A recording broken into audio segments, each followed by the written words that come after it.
Shalom Bapak Ibu, bagaimana kabarnya hari ini? Tetap dalam berkat dan perlindungan Tuhan, bukan? Doa saya selalu untuk Bapak Ibu Saudara semua yang setia dalam mendengarkan kebenaran ini. Kita selalu diberkati Tuhan dan selalu semakin bertumbuh di dalam kebenaran menjelang kedatangan Tuhan yang kedua kali. Hari ini kita akan berbicara tentang menolak Allah. Saudaraku, Allah menghendaki setiap orang percaya hidup kudus yang berstandar kekudusan Tuhan. Kesucian adalah hal mutlak yang harus dimiliki dan dijalani oleh semua orang percaya. Karena hal ini adalah hal yang sangat mutlak, maka Tuhan pasti bersikap sangat adil. Keadilan Tuhan menuntut masing-masing individu untuk bertanggung jawab seberapa tinggi kualitas kesucian hidup seseorang tergantung dari masing-masing individu, yaitu di dalam meresponi anugerah yang Allah sediakan kepada mereka sesuai dengan takaran atau bagiannya. Sesuai takaran atau bagiannya artinya masing-masing orang memiliki bagian yang khusus.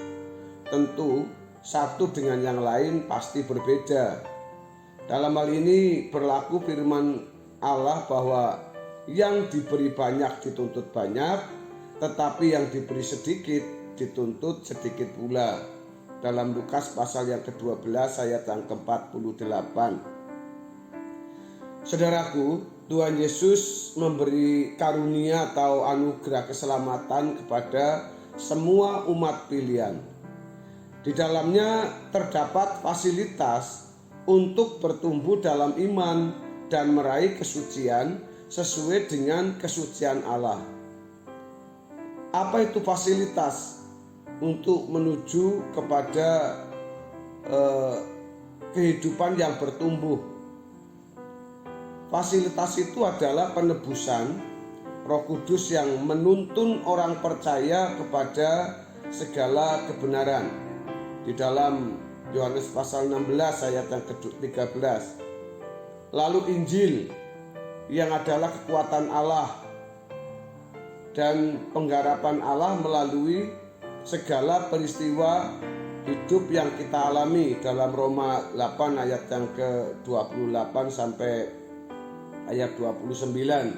Tadi di dalam Injil adalah kekuatan Allah yang menyelamatkan, itu adalah Roma 1 ayat 16 dan 17. Seberapa seseorang mau bertumbuh dan mencapai kesucian itu tergantung dari masing-masing individu, bukan tergantung Tuhan.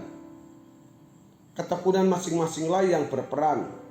Tuhan tidak membuat seseorang bisa bertekun dan yang lain tidak dibuat untuk bisa bertekun, tidak dibuat untuk tidak bertekun atau untuk bertekun. Ketekunan masing-masing orang itu bukan tergantung oleh Tuhan atau tidak tergantung dari Tuhan, tetapi tergantung dari individu menggerakkan dirinya sendiri mau ke arah mana. Allah tidak pernah memaksanya. Memaksa itu bukan hakikat Allah.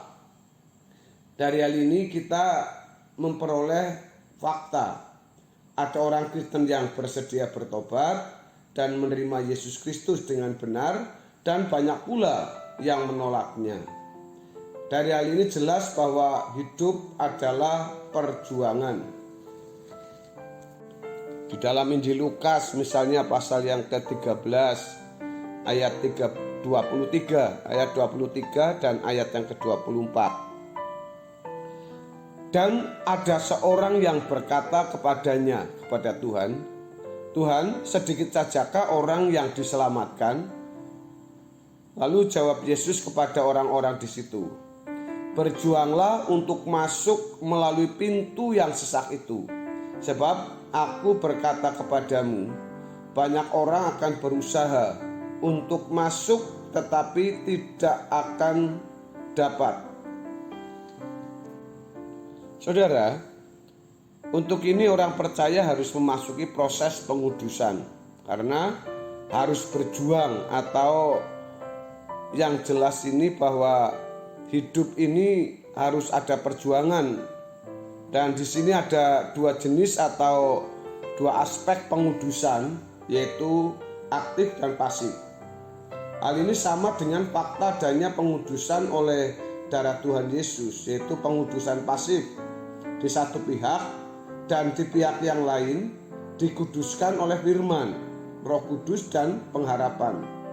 Pengudusan oleh darah Tuhan, yaitu darah Tuhan Yesus yang tercurah di atas kayu salib atau Golgota, ini adalah pengudusan untuk mengubah status dari manusia yang tidak diperdamaikan dengan Allah menjadi manusia yang diperdamaikan dengan Allah.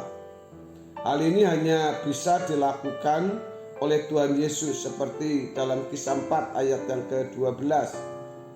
Dikuduskan dengan darah Tuhan Yesus tidak melibatkan peran manusia sama sekali. Manusia hanya menerima anugerah tersebut dengan percaya dalam nalar. Pengudusan oleh darah Tuhan Yesus ini tidak otomatis menghilangkan kodrat dosa, atau dalam bahasa Inggris itu disebut sinful nature, atau watak dosa dalam kehidupan manusia. Kodrat dosa dapat dihilangkan melalui proses pendewasaan oleh firman dan pembentukan Allah.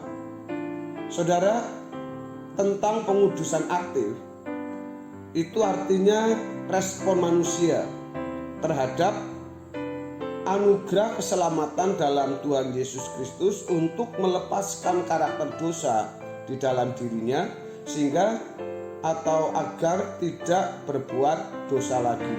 Ini tentang pengudusan secara aktif.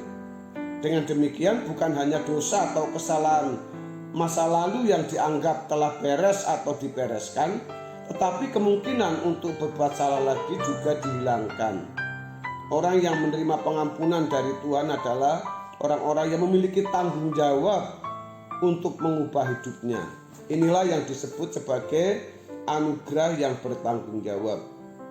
Orang yang menerima pengampunan Tuhan harus memberi diri diperbaiki oleh Tuhan. Perbaikan di sini adalah perbaikan dari gambar Allah yang rusak untuk dikembalikan pada rancangan semula Allah. Proses pengudusan ini atau diri ini membuat seseorang menjadi kudus, artinya menjadi semakin seperti Yesus. Jadi pengudusan oleh darah Yesus tidak berhenti sampai hanya status orang percaya berubah, sebab pengudusan harus dilanjutkan pada proses di mana orang percaya yang dikuduskan haruslah benar-benar menjadi kudus. Dalam 1 Tesalonika pasal 4 ayat yang ke-7 firman Tuhan berkata, Allah memanggil kita bukan untuk melakukan apa yang cemar, melainkan apa yang kudus. Hal ini sejajar dengan 1 Tesalonika pasal 4 ayat 7, dan dalam 1 Petrus pasal 1 ayat yang ke-16 mengatakan dengan tegas, kuduslah kamu sebab aku kudus. Dan banyak lagi teks Alkitab yang berupa perintah untuk menjadi kudus. Dalam hal ini orang percaya dipanggil untuk hidup dalam kekudusan. Selanjutnya dalam 1 Tesalonika pasal 3 ayat yang ke-8 tegas firman Tuhan mengatakan, karena itu siapa yang menolak ini bukanlah menolak manusia, melainkan menolak Allah yang telah memberikan juga rohnya yang kudus di dalam kamu. Di dalam 2 Korintus 6 ayat 17 dan 18 juga dikatakan, keluarlah kamu dari antara mereka dan pisahkanlah dirimu dari mereka, firman Tuhan, dan janganlah menjamah apa yang najis, maka aku akan menerima kamu, dan aku akan menjadi bapamu, dan kamu akan menjadi anak-anakku laki-laki dan anak-anakku perempuan. Demikianlah firman Tuhan yang Maha Kuasa. Dalam teks ini saudara, orang percaya dipanggil untuk keluar dari kehidupan yang tidak sesuai kehendak Allah sejak di dunia ini dalam pergaulan di bumi. Dari hal ini sangat jelas saudara, orang percaya harus berjuang untuk mencapai kesucian. Hal ini menjadi dasar bahwa keselamatan bukan tindakan Allah sepihak. Jadi kita bersyukur kepada Tuhan karena hari ini kita diingatkan untuk kita lebih sungguh-sungguh dalam pengiringan kita kepada Tuhan. Tuhan Yesus memberkati, haleluya. Amin.